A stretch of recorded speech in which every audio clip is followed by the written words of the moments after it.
बिस्मिल्लाहिर्रहमानिर्रहीम। Dear student, अस्सलाम वालेकुम। ये है आपका कोर्स डिफरेंशियल इक्वेशंस और मैं हूं आपका इंस्ट्रक्टर डॉक्टर मंशूर अहमद। आज आपके इस कोर्स का 22वां लेक्चर है। हस्ब रवायत हम पिछले लेक्चर की समरी देखेंगे कि पिछले लेक्चर में हमने क्या टॉपिक्स कवर किए। तो समरी रिकॉल में जनाब है कि हमने पिछले लेक्चर में solutions about the singular points, हम असल में सीरीज सॉल्यूशन कर रहे हैं, तो हमने पिछले लेक्चर में solution about the singular points के बारे में डिस्कस किया। फिर उसमें से इंडिशियल इक्वेशन बनती है जब हम solution about the singular points substitute करते हैं डिफरेंशियल इक्वेशन में। तो उस इंडिशियल इक्वेशन के रूट्स के 3 केसेस बेसिकली हमने पिछले लेक्चर का मेन फोकस था हमारा। जब रूट्स जो हैं वो डिस्टिंक्ट हों, डिफरेंट हों एक दूसरे से, और वो आपस में उनका जो डिफरेंस है वो इंटीजर ना हो, यानी they do not differ by N integer.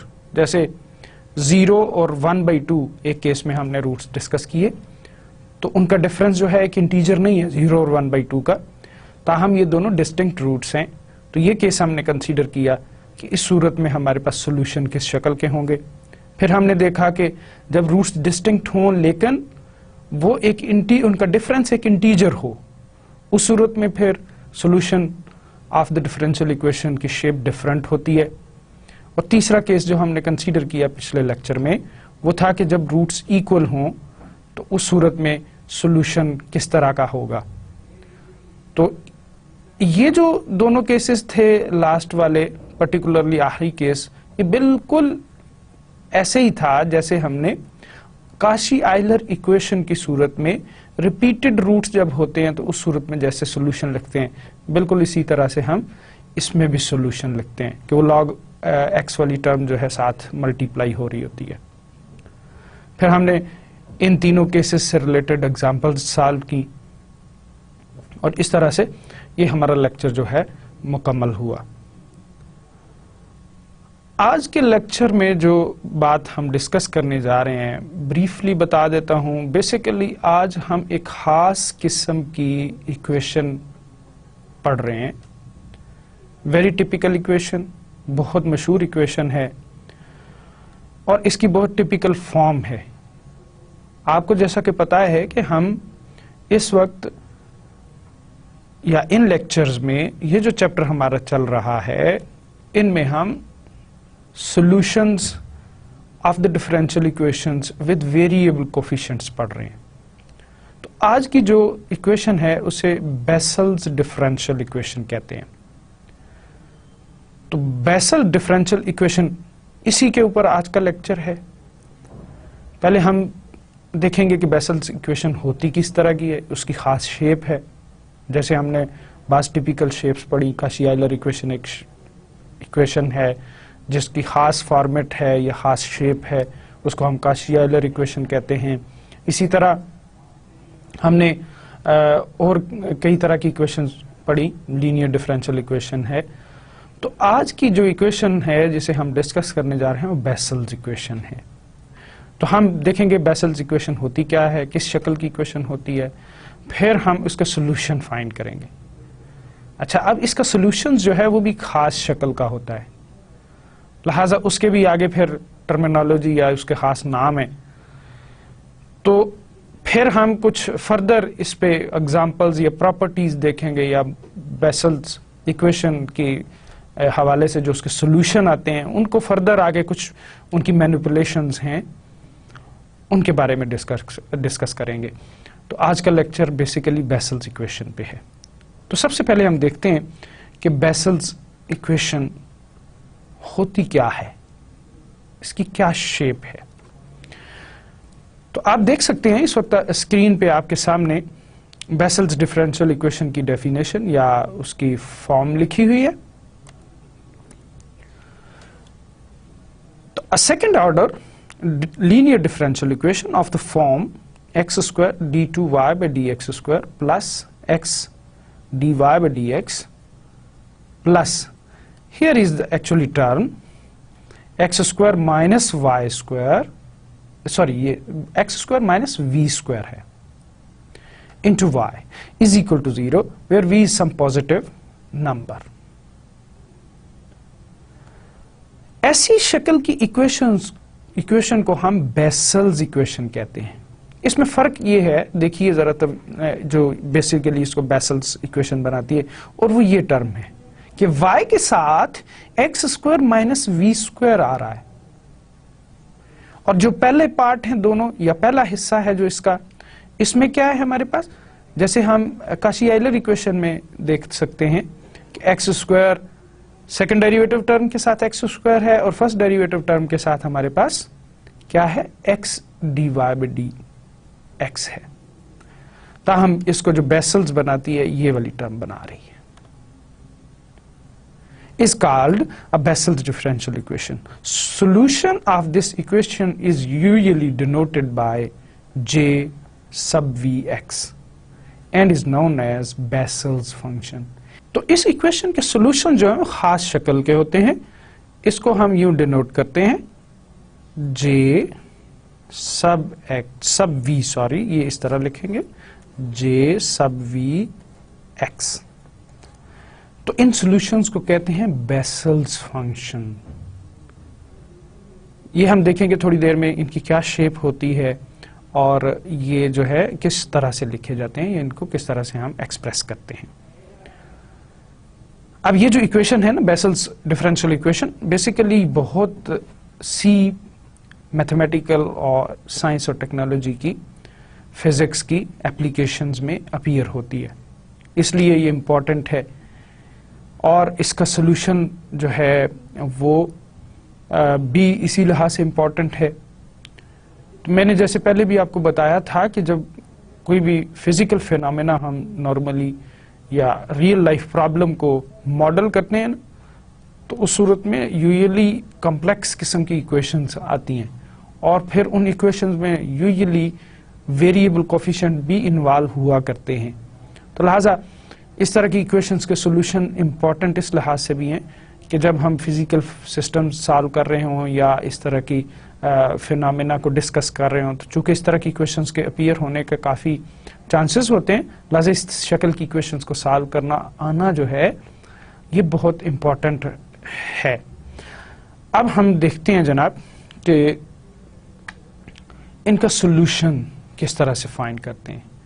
तो चूंकि ये भी डिफरेंशियल इक्वेशन है विद वेरिएबल कोफिशिएंट्स, लिहाजा इसके सॉल्यूशंस भी हम सीरीज फॉर्म में सपोज करेंगे, या इसके सॉल्यूशन जो है सीरीज फॉर्म में होंगे।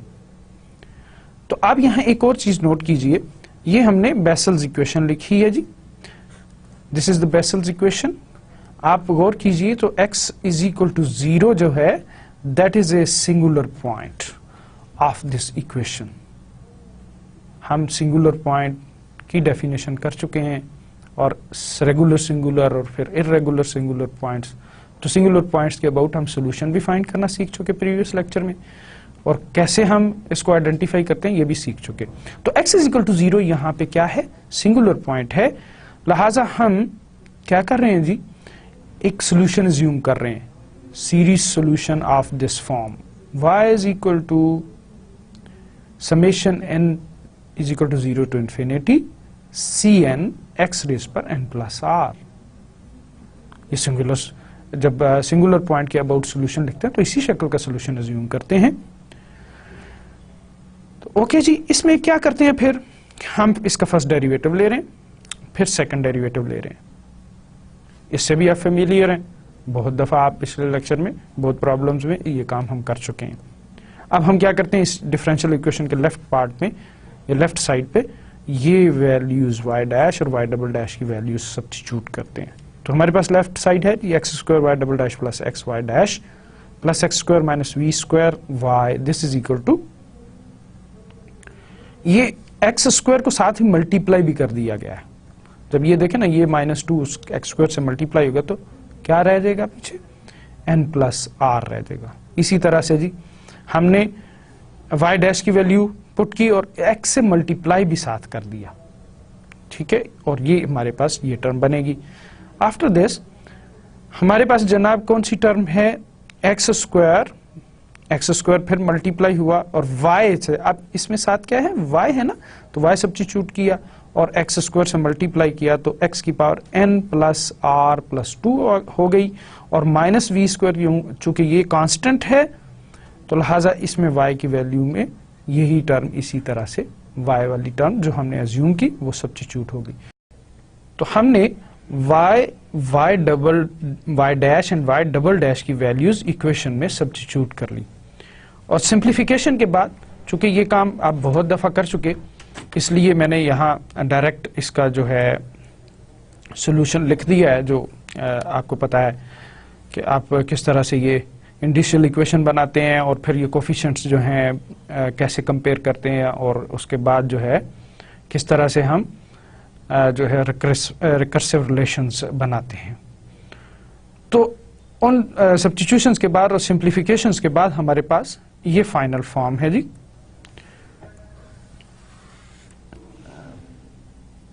अब इस इक्वेशन से आपको पता है कि ये हम 0 रखेंगे, R square minus we square is equal to 0, और फिर ये 0 हो जाएगा और फिर ये भी 0 होगा। तो हम जब इसको 0 रखते हैं तो हमारे पास दो रूट्स आते हैं। कौन से जी? देखिए असल में ये आ जाएगा R square minus we square is equal to 0, this is equal to R square is equal to V square and R is equal to plus minus v। तो इसका मतलब एक रूट v हुआ और दूसरा रूट क्या हुआ, minus v। When r1 is v, then 2 becomes, अब आप इसमें सब्स्टिट्यूट कर दीजिए 2 में। यही करते हैं ना कि जो रूट्स आते हैं उनको हम बारी बारी सब्स्टिट्यूट करते हैं जो हमारे पास इक्वेशन बनी होती है जहां से इंडिशियल इक्वेशन और कोफिशिएंट्स आ रहे होते हैं। तो वहां आर की वैल्यूज जब सब्स्टिट्यूट की तो हमारे पास इक्वेशन 2 ने ये शेप इख्तियार कर ली। अब आपको पता है हम ये पावर सेम करते हैं और इंडेक्स सेम बनाते हैं, तो इसमें इस इक्वेशन में आप पुट कीजिए k is equal to n minus 2 और इस इक्वेशन में या इस टर्म में जो है k की जगह n पुट की, n की जगह यानी k is equal to n put कीजिए। तो हम जब इसको सिंप्लीफाई करेंगे तो हमारे पास ये टर्म आ जाएगी। अब ये काम आप काफी दफा कर चुके, ताहम इसको गौर से करने की जरूरत होगी। ये चीजें बहरहाल मुश्किल हैं, पहले भी आपको पिछले लेक्चर में भी यह बात बताई मैंने। अब जनाब हमारे पास ये जो फाइनल फॉर्म आई इक्वेशन की, इसकी मदद से हम ये लिख सकते हैं 1 plus 2v into c1 is equal to 0। जो टर्म हमने खोली थी पहली वो उसकी वजह से आ गई, और दूसरी ये टर्म आ गई। यहां से हमारे पास रिकर्सिव रिलेशन बना ck plus 2 minus k plus 2 plus 2v, where k varies from 0 to 0, 1, 2 and so on. अब हम the choice c1 is equal to 0 in 3 implies, अगर हम c1 को 0 ले लें तो फिर हमें c1, c3, c5 और ये सारी यानी odd values जो है ना सारी 0 मिल जाएंगी। So for k is equal to 0 to 4, we find after letting k plus 2 is equal to 2n, where n varies from 1, 2, 3 and so on. So that अब हम कर क्या रहे हैं कि देखिए यहाँ भी k plus 2 टर्म है, यहाँ भी k plus 2 है, यहाँ भी k plus 2 है। तो फर्स्ट सेक ऑफ सिंप्लिसिटी हम एक और इंडेक्स या एक और तरह से इसको लिख रहे हैं कि हम ये कर रहे हैं k plus 2 की जगह हमने 2n एज्यूम कर लिया। तो लिहाजा c सब 2n इज इक्वल टू, यहां क्या हो जाएगी, k की वैल्यू आ जाएगी हमारे पास 2n माइनस 2। ये देख सकते हैं आप इजीली यहां से लिख सकते हैं। तो माइनस c2n माइनस 2, डिनोमिनेटर में क्या आ जाएगा, ये हमारे पास बनेगा जनाब k प्लस 2 की जगह हमने क्या रखा 2n, और इसी तरह यहां भी 2n रखा, यहां से एक 2 यहां भी था ये वाला, ये बाहर कॉमन आ जाएगा और ये 2 raised to power 2 into n plus v। ये हमारे पास ये थोड़ी सिंप्लीफिकेशन के लिए या चीजों को सिंपल बनाने के लिए ये एक सब्स्टिट्यूशन कर ली। सब्स्टिट्यूशन आपको पता है हमेशा याद रखें, इसीलिए करते हैं नॉर्मली कि हमारे पास चीजें सिंपल फॉर्म में आ जाएं और हम इजीली उनको हैंडल कर सकें। ओके जी, हमारे पास अब रिकर्सिव रिलेशन की फॉर्म ये है जिसमें n कहां से वेरी कर रहा है, n 1 2 so on इस तरह से वेरी कर रहा है। अब यहां से हम देखते हैं जब n की वैल्यू 1 सब्स्टिट्यूट कीजिए इसमें, तो हमारे पास ये बनेगा C2। असल में देखिए, आप गौर कीजिए तो पहले ऑड जो उसके C के ऑड वैल्यूज वाली थे ना, जितनी ऑड वैल्यूज थी उनके बारे में डिसाइड कर चुके हैं कि वो सारी वैल्यूज 0 हैं। अब C में जो इवन वैल्यूज आएंगी ना, यानी C2 है, C4 है, C6 है, उसके बारे में डिसाइड कर रहे हैं। और आप इसीलिए देख सकते हैं कि यहाँ C2 और इस तरह से हमने आगे, यानी ये इवन 2n क्या है, डेफिनेटली इवन नंबर है, तो ये सारी इवन वैल्यूज आपको रिटर्न करेगा C की। तो अब जब n की वैल्यू 1 रखेंगे तो हमारे पास क्या मिलेगा जी, हमें मिल जाएगा C2 is equal to C0 2 raise power n into 1 into 1 plus v। आप देख सकते हैं, यहां पुट कर लीजिए C की जगह 1, तो यही मिलेगा। ठीक है, इस रिलेशन में हमने n की जगह 1 पुट किया। फिर हमने n की जगह जब 2 पुट करेंगे तो हमें C4 मिलेगा और उसकी ये वैल्यू। तो आपको याद होगा कि हमें अब C2 की ये वैल्यू रखनी होगी, यहां पे जो प्रीवियस स्टेज में आई वो रखेंगे। तो अब ये फिर C0 की फॉर्म में सॉल्यूशन इस तरह से आ गया, यानी C4 की वैल्यू C0 और 2 power 4 1 into 2 1 plus v into 2 plus v। इसी तरह C6 क्या होगा, C4 over 2 power 2 into 3 plus v। जब हम C4 की वैल्यू प्रीवियस स्टेप वाली यहां सब्स्टिट्यूट करेंगे तो we will be getting C0 2 raise power n 1 into 2 into 3 n 1 plus v 2 plus v 3 plus v and so. अच्छा, इसी तरह ये चलता जाएगा। तो अब इसमें एक खास पैटर्न सामने आ रहा है, इसलिए इसके जर्नलाइज किया जा सकता है। याद रखें, जब इस तरह का खास पैटर्न सामने आ रहा है तो फिर हम nth टर्म लिख सकते होते हैं। तो लिहाजा C2n क्या होगा। अब आप गौर कीजिए, एक पहली बात तो ये कि इसमें हमारे पास यहां देखें C2 की वैल्यू नेगेटिव है, ये C4 की वैल्यू पॉजिटिव है, C6 की वैल्यू फिर देखें नेगेटिव है। तो ये अल्टरनेट साइंस आ रहे हैं, जैसे अल्टरनेटिंग सीरीज में होता है। तो आपको याद होगा कि अल्टरनेट सीरीज में अल्टरनेटिंग सीरीज जो होती है उसमें एक इस तरह की टर्म जरूर हुआ करती है, -1 पावर n। तो जब n जो है 1 होगा तो ये नेगेटिव, जब n 2 होगा तो ये पॉजिटिव, जब n 3 होगा तो नेगेटिव, जब n 4 होगा तो ये पॉजिटिव। इस तरह ये अल्टरनेट साइन आते जाएंगे। तो ये जनाब पहली टर्म तो इस तरह C0 हार्ड टर्म में है, वो आ गया। अब आप देखिए, तो जब C2 है तो हमारे पास 2 रेज़ टू पावर क्या होता है, 2 होता है। जब C4 फाइंड कर रहे होते हैं तो उस वक्त 2 की पावर 4 हो जाती है, और जब C6 फाइंड कर रहे हैं तो 2 की पावर 6 है। तो अब इसका मतलब है C2n जब होगा तो उस वक्त 2 की पावर 2n होगी। अच्छा, एक और चीज, जब C2 है तो यहां 1 आता है, जब C4 है तो यहां 2 फैक्टोरियल आता है, यानी 1 इंटू 2, इसे मैं 2 फैक्टोरियल लिख सकता हूं। ठीक है, और जब C6 है तो फिर 3 फैक्टोरियल है। ये देखें 1 इंटू 2 इंटू 3 जो है ये 3 फैक्टोरियल होता है। लिहाजा जब C2, यानी जब C2 है तो 1 फैक्टोरियल, C4 है 2 इंटू 2 तो 2 फैक्टोरियल, C6 है 2 इंटू 3, साथ यहाँ 3 फैक्टोरियल। तो यहाँ 2n है ना, तो 2 इंटू n यहाँ n फैक्टोरियल होगा C2n वाली टर्म में। इसी तरह ये देखें तो यहां जब C2 है तो 1 प्लस v है, C4 है तो 1 plus v plus into 2 plus v।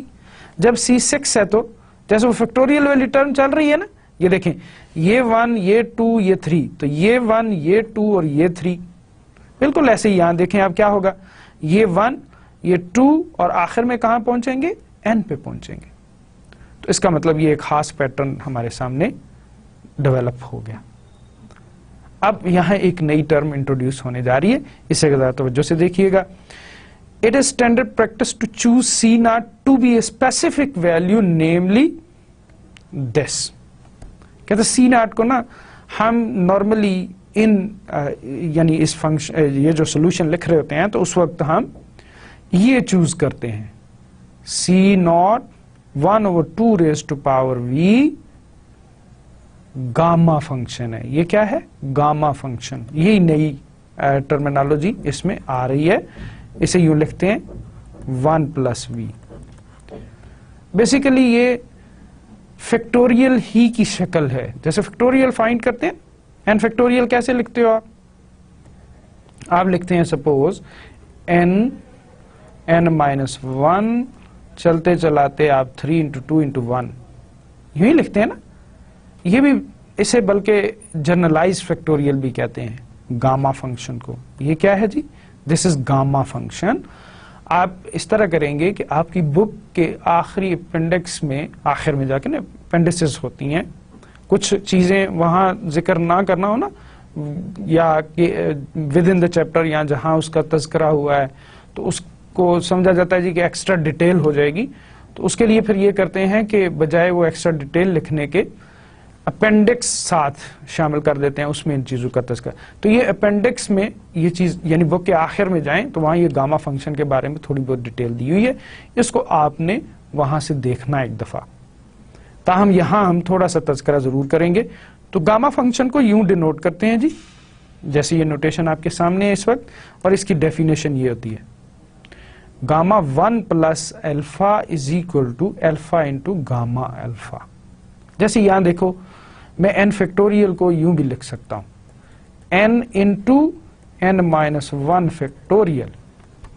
यहां इस तरह भी लिख सकता हूं। तो बिल्कुल ये देखें कि यहां से एक कम किया, 1 + अल्फा से 1 कम किया, क्योंकि फैक्टोरियल में ये होता है ना कि 1 कम करते जाते हैं, हर स्टेप में एक कम करते जाते हैं, कम करते जाते हैं, और यूं हम लिखते जाते हैं इसको। तो 1 कम किया और साथ फिर गामा ऑफ अल्फा लिख दिया। तो यूं लिख सकते हैं, ये डेफिनेशन है गामा फंक्शन की, या प्रॉपर्टी कहना चाहिए। डेफिनेशन तो और होती है, वो आप अपेंडिक्स में देखेंगे। तो लिहाजा ये जो C0 है इसको हम इस तरह लिख रहे हैं। ठीक, जब ये लिखा तो इसका मतलब ये हुआ, ये फर्दर उसकी प्रॉपर्टीज हैं, यूजिंग दिस प्रॉपर्टी जो हमने पिछले उस पे वो नोट की ना गामा फंक्शन की। तो हम अब C जो हमारे पास है ना C2n, इसको हम इस तरह फिर लिख सकते हैं। कैसे जी? C2n is equal to 2 power 2n plus v। देखें, हमने चूंकि C0 की वैल्यू ये ज्यूम की थी ना, तो ये जो 2v है ना, इसके साथ अब ऐड हो जाएगा इस वाले 2 रेज़ टू पावर 2n से। ठीक है जी, तो ये ऐड होके बन गया 2 raise to power 2n plus v। साथ हम लिखेंगे n फैक्टोरियल, और आप देखें ये जो सारी टर्म थी ना, ये वाली बेसिकली ये Cn की वजह से ये गामा ऑफ 1 + v हो गया। तो अब हम क्या लिख सकते हैं? ये n + v तक टर्म में है, ये 1 + v है। तो इसका मतलब है इस सारे को मैं लिख सकता हूं गामा ऑफ 1 + v + n। ये जो सारी टर्म है इसको गामा फंक्शन की प्रॉपर्टी की वजह से यूं लिख सकते हैं। ये ऊपर एक्सप्लेन भी की गई है प्रॉपर्टी कि देखें ना, अगर गामा 1 + v + 1 है तो इसे लिख सकते हैं 1 + v into gamma of 1 + v। तो अगर ये लिखा हो 1 + v + 2 तो इसे लिख सकते हैं 2 + v into gamma of 2 + v। इसी तरह हम अगर ये लिखा हो, गोया असल में ना यहां से देखें 1 कम किया है तो 2 + v और फिर गामा ऑफ, इसी तरह इसका मतलब ये हुआ कि इसको यूं भी लिख सकते हैं 2 + v प्लस इससे अगली टर्म क्या होगी, इसमें से 1 का वो लेस कीजिए या माइनस कीजिए तो 1 + v और गामा ऑफ 1 + v। तो इसी प्रॉपर्टी को यूज करते हुए हमने इसको यूं लिख लिया, यानी अब इनको इकट्ठा कर दिया है। तो गामा ऑफ 1 + v + n, तो ये प्रॉपर्टी यूज करते हुए ये चीज इस तरह से लिखी गई। इसका मतलब ये हुआ कि C2n हमने डिटरमिन कर लिए हैं। तो इसका सोल्यूशन जो है वो किस शक्ल का है फिर? y is equal to n raise to power infinity C2n, चूंकि C ऑड वाली सारी वैल्यूज जो हैं वो 0 हो चुकी, सिर्फ 2n वाली वैल्यूज अपीयर हो रही हैं, x raise to power 2n + v is equal to n varies from 0 to infinity. अब C2n की वैल्यू यहाँ सब्स्टिट्यूट की और हमारे पास ये जो है ना, देखिए यहाँ x की पावर 2n इसीलिए किया ताकि वो x और 2 जो है ना वो इस तरह से लिखे जा सकें। तो ये जो टर्म है ना ये इसके साथ आके मिल गई और इसको लिख सकते हैं x/2 whole power 2n plus v। Series solution आ चुका है जी, किसका? बेसल्स इक्वेशन का। ये कब है सीरीज सॉल्यूशन? जब r की वैल्यू v थी। If v is positive, the series converges at least on the interval 0 to infinity। कि अगर ये v जो है ये पॉजिटिव हो तो ये सीरीज जो है ये पावर सीरीज है ना, अब ये कन्वर्जेंट होगी फॉर दिस इंटरवल या on this interval. Vessels function of the first kind. अभी हमने जब r1 को v लिया तो हमें जो सॉल्यूशन मिला ना वो इस शक्ल का है जो प्रीवियस उस पेज में हमने लिखा ये, ठीक है। तो इसको बेसिकली कहते हैं, डिनोट करते हैं j sub vx is equal to this. Also for the second exponent, और इसे कहते हैं Bessel's function of first kind. क्या बोलते हैं? Bessel's function of first kind. इसी तरह also for the second exponent, जब r की वैल्यू -v होगी ना तो उस वक्त सोल्यूशन ये होगा, यहां +v है तो यहां बस ये फर्क होगा, यहां +v था यहां -v है। बाकी बिल्कुल उसी तरह इसको फाइंड आउट किया जा सकता है। तो इस सूरत में सोल्यूशन हमारा क्या बना जी? Minus summation n0 to infinity minus 1 power n factorial gamma of 1 minus v plus n और x/2 whole power 2n minus v। तो ये जो jv और j minus v are called the Bessel function of the first kind of order v and minus v respectively. इन दोनों को कहते हैं कि ये क्या है? Bessel's function of first kind है और इनका ऑर्डर क्या है? v और माइनस v है। तो जनाब हमने बेसल्स इक्वेशन का सीरीज सॉल्यूशन फाइंड कर लिया और वो सीरीज सॉल्यूशन किस फॉर्म में है? वो बेसल फंक्शन की फॉर्म में है और इस बेसल फंक्शन को basal function of first kind कहते हैं। थोड़ा सा टफ है और आपको तवज्जो से इसको करना होगा, तब जाके ये चीज आपको अच्छी तरह से प्रैक्टिस कीजिए। है सीरीज सॉल्यूशन चूंकि हम काफी सारी प्रॉब्लम सॉल्व की हैं और देखी हैं सॉल्यूशंस उनके किस तरह से सॉल्व करते हैं। तो अगर आपने वो पिछली सिंगुलर पॉइंट्स के बहुत से ऐसे सॉल्यूशन फाइंड करना है, उनकी अच्छी प्रैक्टिस की है तो फिर इसमें कोई इशू नहीं होना चाहिए। ताहम इस सॉल्यूशन को एक खास फॉर्म में लिखने के लिए कुछ हमने चीजें इस तरह से साथ मैनिपुलेट की हैं, तो वो भी इजी है, कोई उसमें मुश्किल बात नहीं है। और इसमें जो और एक बात और जो खास बात थी वो क्या थी जी? कि हमारे पास इसमें जो आता है ना गामा फंक्शन, वो बहुत इंपॉर्टेंट था और उसकी ये प्रॉपर्टी जो है ये क्या थी जी? ये प्रॉपर्टी हमारे पास थी कि अगर गामा ऑफ 1 प्लस अल्फा हो तो वो हमें क्या बताया है जी? अल्फा, यानी इसमें से कम किया और गामा ऑफ अल्फा। ठीक है, तो ये जो है ना ये बहुत इंपॉर्टेंट प्रॉपर्टी थी। इसी को यूज करते हुए जो है बाकायदा तफसील भी बताई गई है कि किस तरह से ये सारा कुछ हुआ। तो सोल्यूशन मुकम्मल हो चुका जी बेसल्स इक्वेशन का। नेक्स्ट देखते हैं जी। Now some care must be taken in writing the general solution of 1 when v is 0 it is clear that 6 and 7 are same। अगर v 0 कर दें तो आप देखिए यहां 0 रख दें और यहां 0 रख दें तो क्या होगा? फिर हमारे पास सेम सॉल्यूशन बनेंगे। If v is positive then r1 minus r2 is equal to v minus v is equal to 2v is not a positive integer। then फिर इन दोनों का, यानी ये अगर पॉजिटिव है, इन दोनों का जो है सम जो है वो क्या होगा? सॉरी, डिफरेंस जो है वो 2v होगा। And this is not a positive integer, then j v and j minus v are linearly independent solutions of 1 on 0 infinity, and so the general solution of the interval would be this, कि उस सूरत में हमारे पास क्या करेंगे, एक constant और जे we और C2 दूसरा constant J minus v, this would be the general.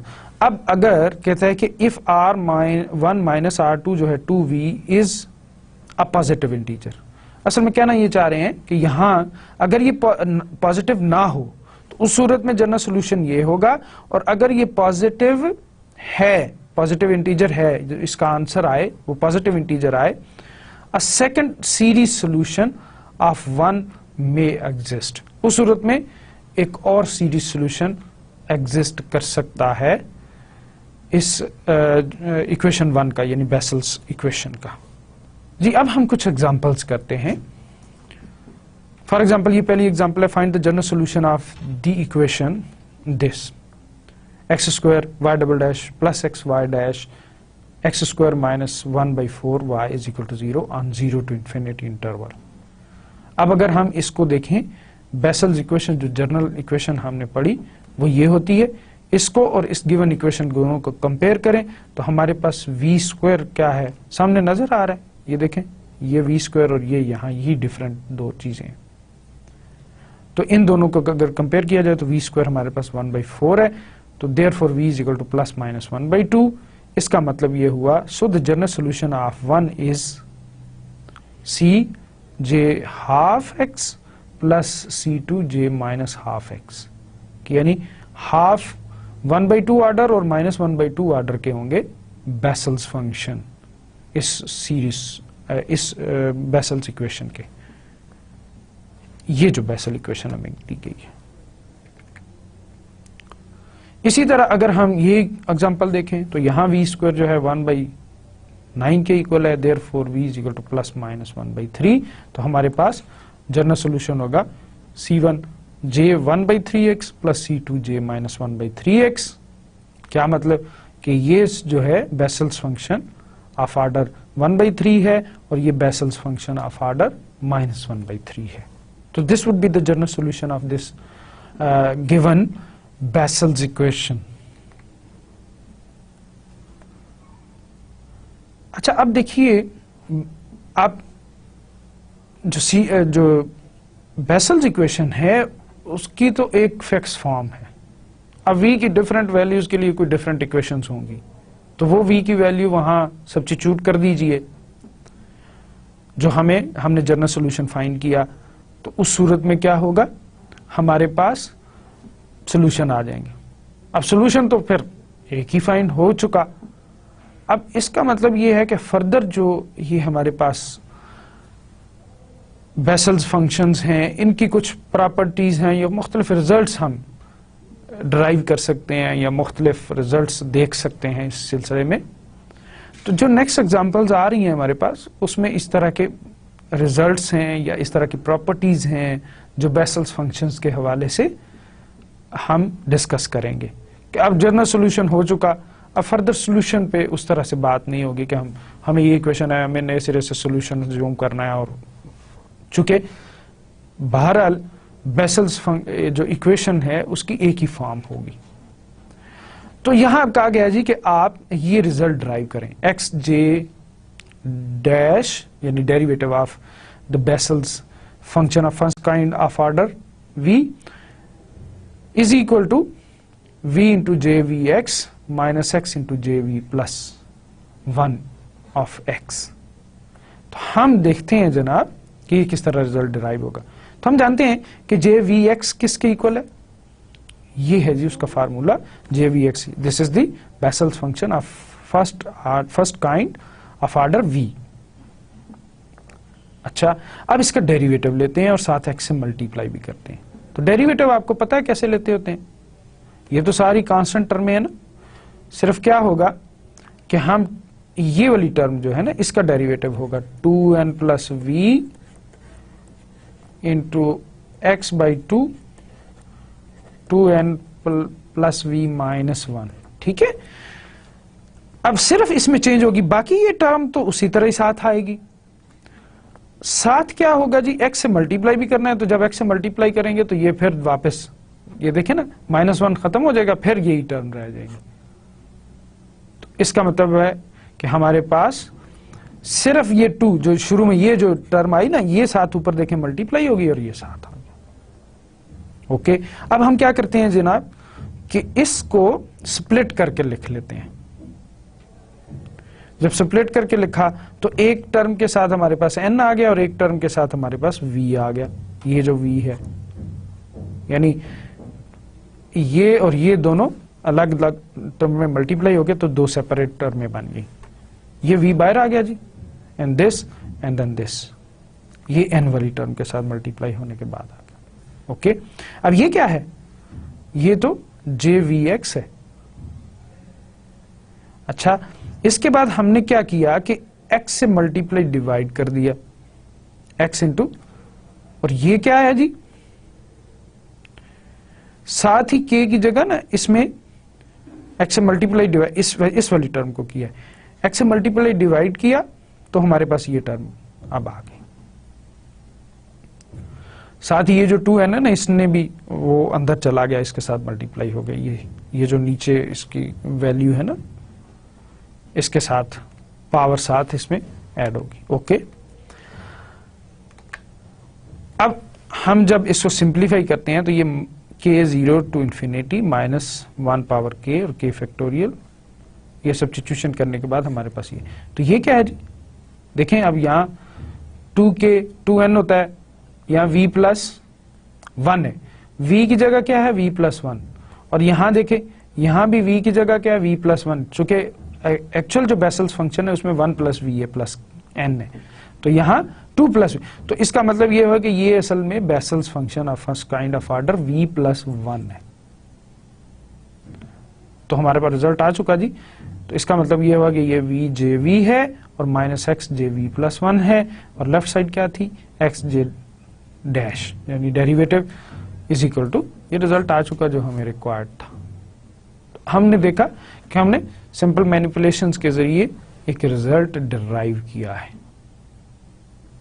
Next देखते हैं जी किस तरह का एग्जाम्पल है, ये भी उसी तरह का कोई रिजल्ट है कि हमें कहते हैं derive the recurrence relation 2j n dash x is equal to jn minus 1x minus jn plus 1x। तो स्टार्ट उसी तरह जी, हम किससे लेते हैं jnx से। अब ना जैसे पिछले में भी देखें कि वो था हमारे पास इंडेक्स, अब इसमें s रख लिया गया फॉर सेक ऑफ सिंप्लिसिटी, या देखें jn x और ये इसके इक्वल आ गया जी। इसके बाद j डैश n क्या होगा, इसको जनाब उसी तरह जैसे प्रीवियस उसमें एग्जांपल में हमने किया n प्लस 2x और पावर -1 हो जाएगी, और इसी तरह से आगे पावर का डेरिवेटिव भी लिया जाएगा। ये बगैर पावर के जो टर्म है, हाँ इसमें पिछली वाली एग्जांपल में भी ये डेरिवेटिव आना है। ये देखें यहाँ पे ना ये 1/2 से इसे मल्टीप्लाई डिवाइड होना है, ठीक हो गया जी। तो वो फिर उसको अकोमोडेट करने के लिए ना वो बाहर जो है ये हम लिख सकते हैं, जब वो x से मल्टीप्लाई होता है ना तो फिर ये 2 भी साथ आके इसके साथ वो पावर को बराबर कर देता है। ओके, तो यहां हमारे पास क्या हो गया, n plus 2s x/2 n plus 2s -1 और 1/2 साथ मल्टीप्लाई हो गया। अब इसका मतलब ये हुआ कि हम इसको यूं लिख सकते हैं s फैक्टोरियल, इसको सेपरेट कर लिया ना s प्लस s और ये 1/2। अब जनाब हमने ये वाली टर्म अलग करके और ये वाली अलग करके तो इनसे मल्टीप्लाई कर लिया, ये हमें 2 टर्म में मिल गई। Easily you can see this. इसके बाद जनाब हम क्या कर रहे हैं कि इस पे ना गामा फंक्शन की ये जो है इसको हम अब फैक्टोरियल फॉर्म में इस तरह लिख सकते हैं, s factorial n plus s n plus n minus one factorial. ये थोड़ी देर पहले मैंने आपको ये बताया था, जैसे एन फैक्टोरियल हो तो हम लिख सकते हैं ना n into n minus one और साथ फैक्टोरियल लिख सकते हैं। ओके, अब जनाब दूसरी टर्म में भी ये वाली जो टर्म है ना, इसको इस तरह लिखा S into S minus one factorial. Okay, इसके बाद हमने क्या किया जनाब, ये हाफ, ये वाली जो टर्म है, यहां देखें तो ऊपर हमारे पास क्या टर्म थी जी, ये जो n प्लस एस था ना, ये इससे फिर कैंसिल हो जाएगा। यहां n प्लस एस मौजूद था, ये वाला, ये इससे कैंसिल हो जाएगा। और इसी तरह से यहां से जो है दूसरी जो टर्म है उसमें से s कैंसिल हो जाएगा। तो हम इसलिए इसको उसी तरह से जहां n प्लस एस था उसको कैंसिल करने के लिए ये वाली टर्म जो है उसको एक्सपेंड किया है, और s को कैंसिल करने के लिए ये वाली जो टर्म है इसको एक्सपेंड किया गया और ये इस तरह से लिख लिया गया। अब यहां से n प्लस एस कैंसिल हो गया और यहां से दूसरी वाली में से s कैंसिल हो गया। अब ये टर्म इस तरह लिख दी गई। अब ये by definition j minus n minus one है, j n माइनस वन यानी बेसल्स फंक्शन है। और इसी तरह से इसको अभी इसी तरह लिखा हमने। अब वो बेसल्स फंक्शन की फॉर्म में लिखने के लिए, या वो नजर आए चीज, हम कर रहे हैं पुट s माइनस वन को p के इक्वल। यहां से क्या मिला, s is equal to p plus one, लिहाजा ये p फैक्टोरियल हो गया और ये n plus p plus one factorial हो गया, और x plus over two n प्लस s की जगह हमने चूंकि क्या रखा है, p plus one minus one. तो ये हमारे पास सिंप्लीफिकेशन के बाद ये आ गया। यहां 2p से मल्टीप्लाई किया, ये बहुत इजी है, ये आप खुद कर सकते हैं, कोई मसला नहीं इसमें। अब ये जो है हमारे पास क्या है, देख लीजिए, जहां n है वहां n प्लस वन है, लिहाजा ये j n प्लस वन है, यानी vessels function of order n plus one. लिहाजा हमारा रिजल्ट आ चुका है जी। तो इस तरह ये देखें, एक और रिजल्ट हमने vessels function of first kind के हवाले से प्रूव किया है। तो मैनिपुलेशन है, नथिंग इज एल्स देयर। आप थोड़ा सा केयरफुली इस मैनिपुलेशन को करेंगे तो होपफुली कोई मसला नहीं होगा इसमें। Derive the expression of Jn for n is equal to plus minus 1/2। अगर हमारे पास n जो है प्लस माइनस 1/2 हो तो फिर आप कहता रिलेशन डेवलप कीजिए, Jnx। अच्छा, ये जो आप देखिए यहां हमने जो पिछले भी उसमें हुआ था ना, क्या कहते हैं, जो बेसल फंक्शन को फैक्टोरियल फॉर्म में भी लिख सकते हैं और वो इस रिजल्ट से लिख सकते हैं। जो पिछली एग्जांपल थी ना ये वाली, इसमें भी मैं उस वक्त ये नहीं बता सका आपको कि ये जो बेसल्स फंक्शन लिखा है ना, ये असल में फैक्टोरियल फॉर्म में लिखा है, तो आपस में कनेक्ट किया जा सकता है। गामा, असल में तो बेसल फंक्शन में गामा फंक्शन अपीयर होता है ना, तो बेसिकली गामा फंक्शन और फैक्टोरियल को आपस में कनेक्ट किया जा सकता है। जैसे मैंने थोड़ी देर पहले बताया भी था कि ये जो गामा फंक्शन होता है इसे जनरलाइज्ड फैक्टोरियल भी बोलते हैं। तो इस रिलेशन की वजह से जो है इसको गामा फंक्शन और उसको अब दोबारा इसको जी गामा फंक्शन की सूरत में लिख दिया गया, gamma of s plus one. ये देखें ना, जब एन फैक्टोरियल है तो ये gamma of n plus n होता है, तो ये एस फैक्टोरियल ये होगा और इसका factorial plus s plus one हो, गामा फंक्शन ऑफ दिस। ठीक है, अब put n is equal to 1/2, n की जगह 1/2 पुट कर लीजिए, तो क्या होता है जी, फिर हमारे पास ये चीज बन जाती है, gamma of s plus one, gamma of half S plus one, x/2 half plus 2s। इसी तरह अब इन दोनों को ऐड करेंगे तो this would B 3/2, gamma of s plus one, gamma of s plus 3/2, और ये आ जाएगा x/2 हाफ प्लस 2s। अब expanding the right hand side of the above equation, देखिए अब हमारे पास जो राइट साइड है इसको हम एक्सपेंड करें, यानी n की जगह 0 रख रहे हैं पहले, जो हमारे पास ये देख सकते हैं, ये s की जगह 0 रखा, इंडेक्स s है यहाँ, s की जगह 0 रखा, फिर 1 रखेंगे, फिर 2 रखेंगे, तो हमारे पास ये वैल्यू, ये देखें 0 के लिए ये होगा, 1 के लिए ये होगा, और इस तरह से। अच्छा, अब जनाब यहां पे आप देखें क्या हुआ है जी, गामा ऑफ 1, गामा ऑफ 3/2, इसको बेसिकली हम यहां x/2 की पावर 1/2, इसको लिख सकते हैं 2 डिवाइडेड बाय रूट पाई। ये असल में रिजल्ट है कि हमारे पास गामा ऑफ 1/2 जो होता है ना, वो बेसिकली होता है, गामा 1/2 होता है, गामा लिखना था 1/2 is equal to root pi, ये इसके इक्वल होता है जी।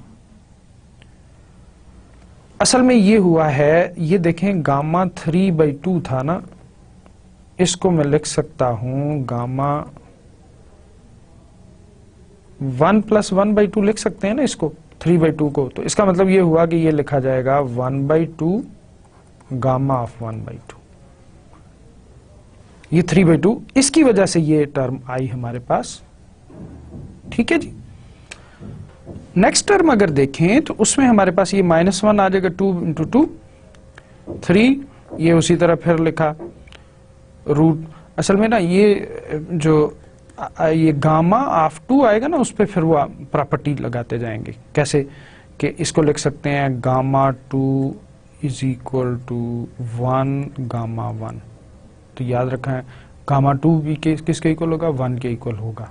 ठीक है, इसी तरह ये फिर 3/2 लिखेंगे, वहां से फिर एक काम करके ना 3/2 इंटू इस तरह से, तो ये हमारे पास ये सिंप्लीफाइड फॉर्म में ये बनेगी 2 × 2 3 रूट पाई, ये इसमें फिर अपीयर होगा ना, इस जगह दोबारा से अपीयर होगा रूट 1/2, तो वो रूट पाई के इक्वल, सॉरी गामा 1/2 आएगा ना, गामा 1/2 जो है रूट पाई के इक्वल होता है। और फिर इसी तरह से यहां से देखें तो x/2 पावर 5/2 हो गया।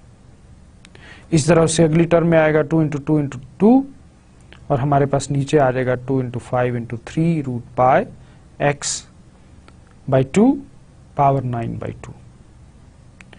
अब इन सब में एक खास चीज कॉमन है, वो है 1/√पाई, वो बाहर ले लिया, यहाँ 2 × √x ओवर √2, अलग अलग कर ली पावर्स, यहाँ 4/3 √x × x²,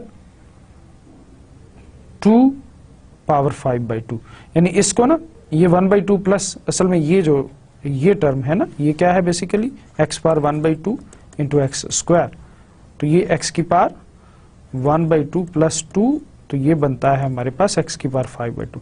गोया ये जो x की पावर 5/2 थी, इसको हमने स्प्लिट करके यूं लिख लिया। ये यकीनन इसकी भी एक वजह है, यहाँ भी √x है, ये बाहर कॉमन चला जाएगा और ये फिर खास पैटर्न में लिखी जाएंगी चीजें। तो x पावर 2, यहां से फिर अगली टर्म में इसी तरह लिख सकते हैं √x x power 4 over 2 raise to power 9/2। अब इसको हम ये लिख सकते हैं 2 √2 - 4x², 3 × 2 रेज़ टू पावर 5/2, 4 और 15 x raise to power 4 2 plus so on, इस तरह से ये लिखी जाएंगी टर्म्स। ओके, इसमें से अब जनाब इसको हम यूं लिख सकते हैं 2 √2 को ना वो किया हमने, ये देखें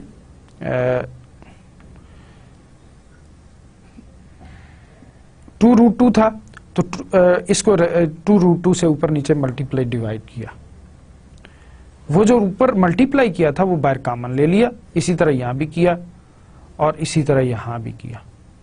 अब यहां क्या बचा, ये नीचे देखें 2 × 2, गोया इस सारी जो इक्वेशन थी, ये जो राइट साइड थी, ये हमें ऊपर 2 √2 से मल्टीप्लाई किया, नीचे √2 से डिवाइड किया। तो जब हमने ये काम किया तो उसके बाद ये 1 बच गया, माइनस एक्स स्क्वायर ओवर 6 और प्लस x4 ओवर 120।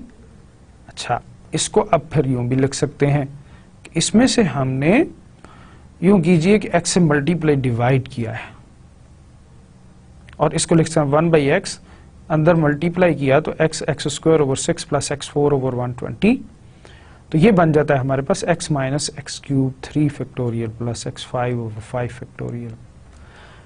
तो इसका मतलब ये क्या है जी, ये मैक्लारन सीरीज है साइन ऑफ x की। इसका मतलब है इसको कंपैक्ट फॉर्म में हम यू लिख सकते हैं साइन ऑफ x। इसका मतलब ये सारा इकट्ठा कर लिया जी, तो ये हमारे पास बन जाता है √2, ये चूंकि x भी था ना तो ये नीचे अब x चला जाएगा, 2 by pi x root into sine of x। इसका मतलब ये हुआ कि हम j हाफ जो है उसको एक्सप्रेस कर सकते, यानी vessels function of 1/2 of order 1/2 कहना चाहिए, इसको एक्सप्रेस कर सकते हैं in terms of sine series या साइन ऑफ x, या इसका आंसर जो होगा या इसकी वैल्यू जो होगी साइन x की फॉर्म में होगी। नेक्स्ट जनाब, जब n माइनस 1/2 है, वही रिलेशन दोबारा यूज किया, jn हम जानते हैं ये है, और उसी तरह jn को अब एक्सपेंड करके लिखा किस तरह से जी, कि हम बल्कि इसको यूं लिखा कि s की जगह इसको यानी फैक्टोरियल की बजाय किस फॉर्म में लिखा, गामा फंक्शन फॉर्म में लिख दिया। अब n की जगह माइनस 1/2 सब्स्टिट्यूट कर लीजिए तो आपके पास ये टर्म आ जाएगी इस तरह से, तो j माइनस 1/2 x इसके इक्वल आ गया। अब इसको सिंप्लीफाई कर लिया ना, ये 1 और माइनस 1/2 ऐड होंगे 1/2 हो जाएगा, और ये इस तरह से हमारे पास s plus gamma function of s+1 है।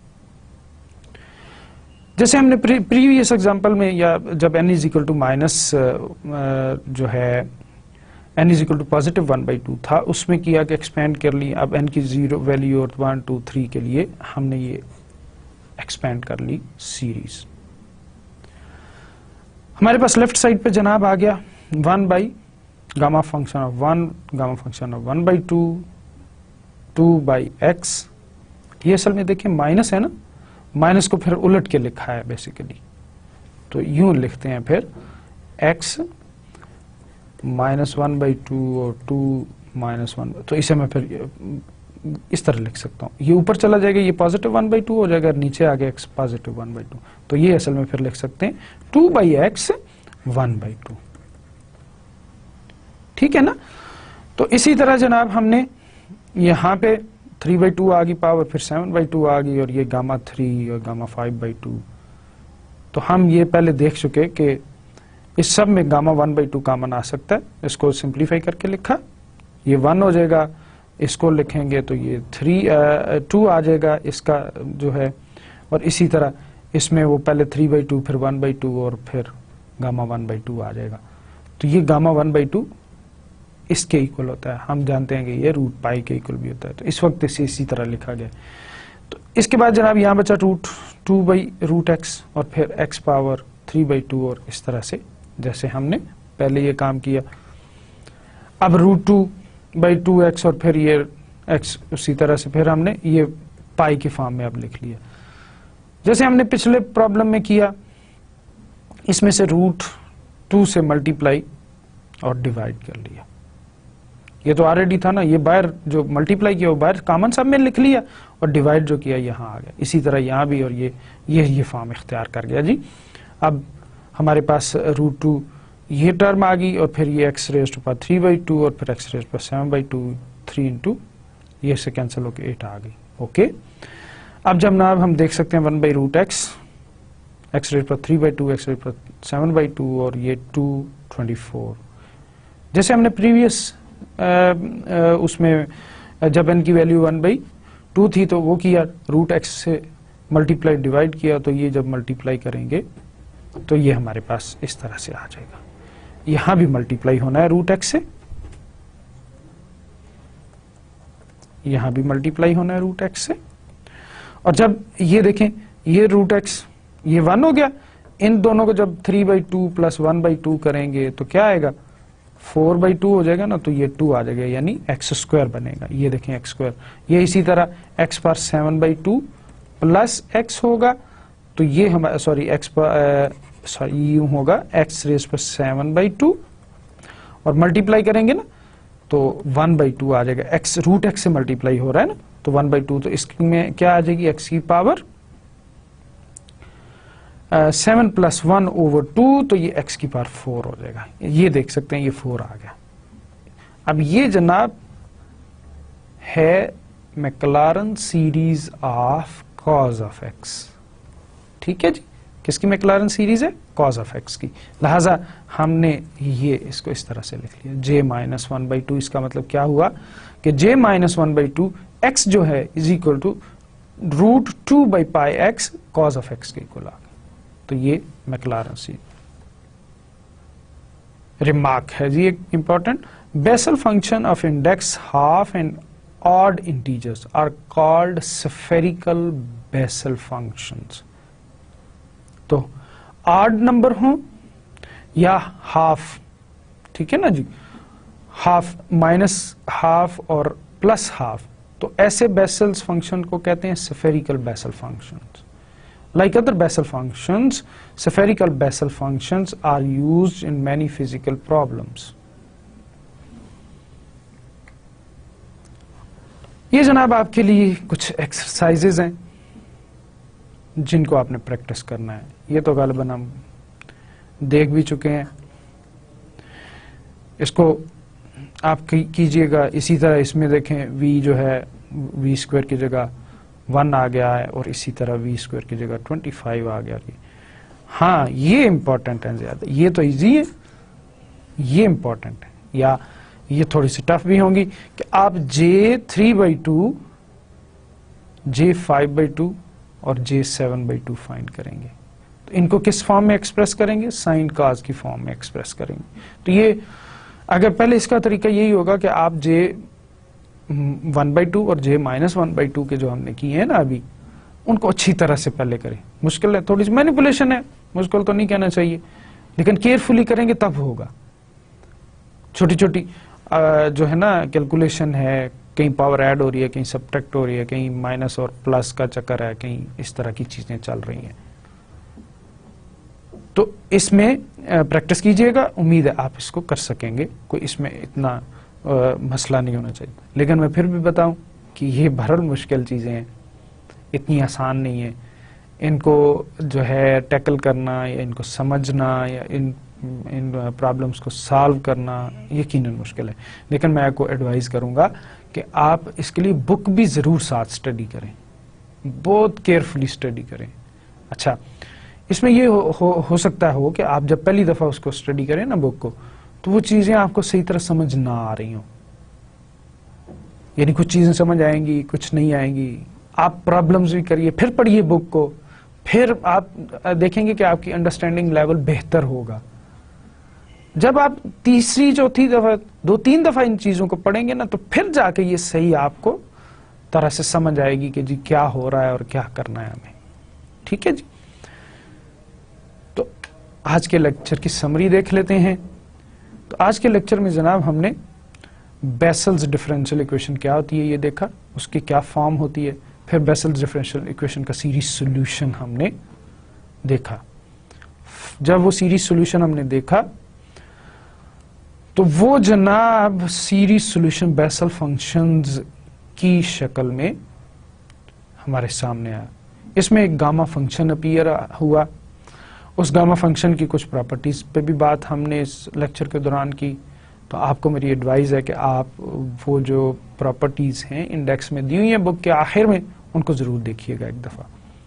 फिर जनाब हमने देखा कि जो सीरीज सॉल्यूशन हमारे सामने आया उसमें basal function of first kind appear हुए, और फिर जब हमने इस basal function of first kind में 1/2 और -1/2 के लिए ये बेसल फंक्शन जब देखे, जब यानी v की जगह 1/2 था या -1/2 था, तो हमारे सामने जो रिजल्ट आए वो साइन और कॉस की फॉर्म में आए, और ऐसे बेसल फंक्शंस को स्फेरिकल बेसल फंक्शंस कहते हैं। फिर हमने कुछ इससे रिलेटेड प्रॉब्लम्स भी की हैं जिसमें पर्टिकुलरली कुछ रिजल्ट डिराइव हुए हैं। तो इसके साथ ही आज का लेक्चर जो है वो ख़त्म हुआ। हाँ, लेक्चर के ख़त्म करने से पहले मैं एक और बात आपको बताऊं। अगला जो लेक्चर है हमारा वो इस चैप्टर का लास्ट लेक्चर होगा, यानी सीरीज सॉल्यूशन पे लास्ट लेक्चर होगा।